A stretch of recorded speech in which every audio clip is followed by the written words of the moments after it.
Salut tout le monde, bon, j'espère que vous allez bien. Alors vous êtes très nombreux à me poser la question sur le 313, donc le 313 One, le plus récent des deux. Pourquoi tu as monté du télégonflage sur un petit tracteur en roue étroite? C'est débile, ça sert à rien. Ok, vous avez vite fait de faire des raccourcis. Mais je vais vous expliquer un peu plus loin que ça. Donc celui-là, il a 2 ans. On va aller voir le deuxième 313 qui lui a 4 ans.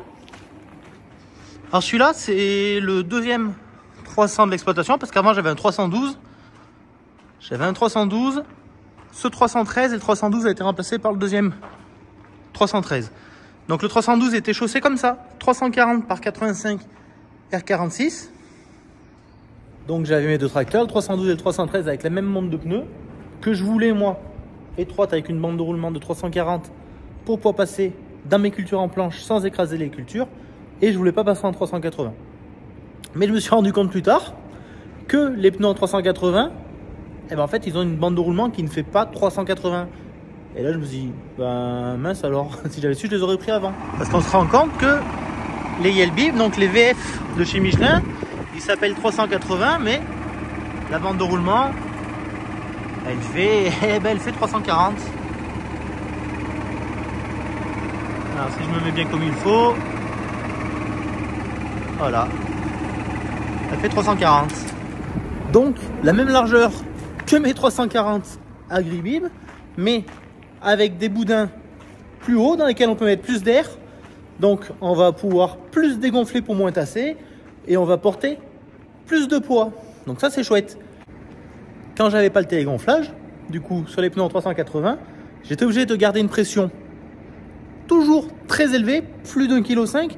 Voire 2 kg, 2,5 kg. Pourquoi? Parce que je mets des outils derrière qui ont du poids, comme les bandants d'engrais, comme le pulvé, même avec les bineuses, des outils qui sont un petit peu lourds.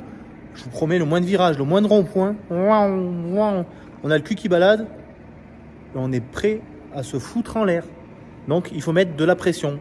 Donc c'est pour ça que finalement, avoir des pneus VF, mais pas de télégonflage, on est toujours gonflé à bloc pour que le tracteur soit stable.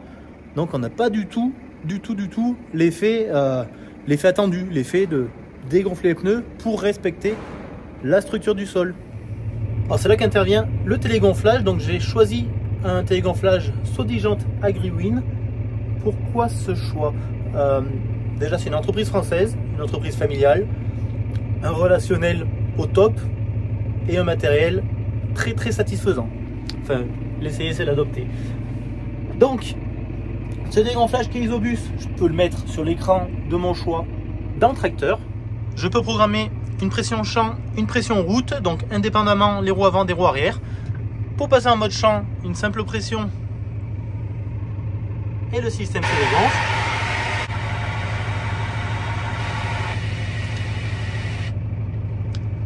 Donc là, j'ai réglé un bar à l'avant, un bar à l'arrière.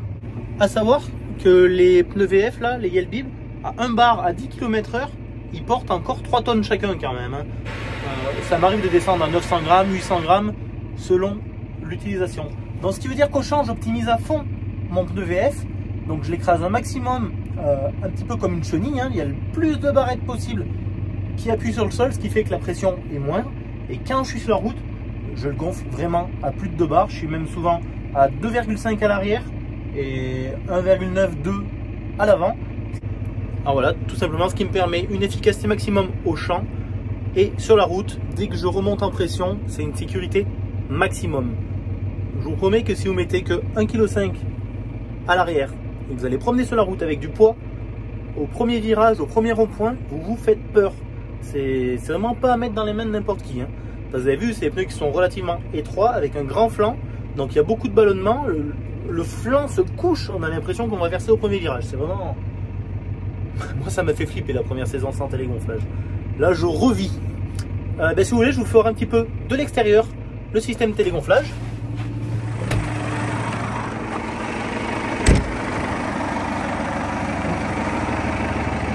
Donc Sodigent choisit du tuyau rigide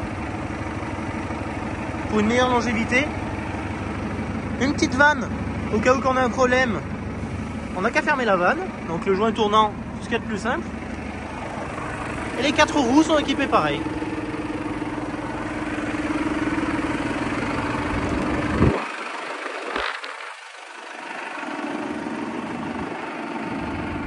Et voilà, j'espère vous avoir éclairé, vous avoir renseigné un peu plus.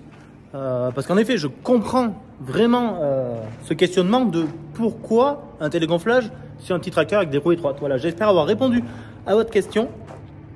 Et très bientôt, je vous fais une vidéo sur le deuxième tracteur qui est équipé en télégonflage, saut disjoncté également, bien sûr, mais en tank air wheel. Pour ceux qui ont suivi, il y a des réservoirs d'air intégrés dans les jantes, dans les roues arrière. Je vous fais ça bientôt. Allez, à demain pour la vidéo jour 4. A plus, ciao ciao.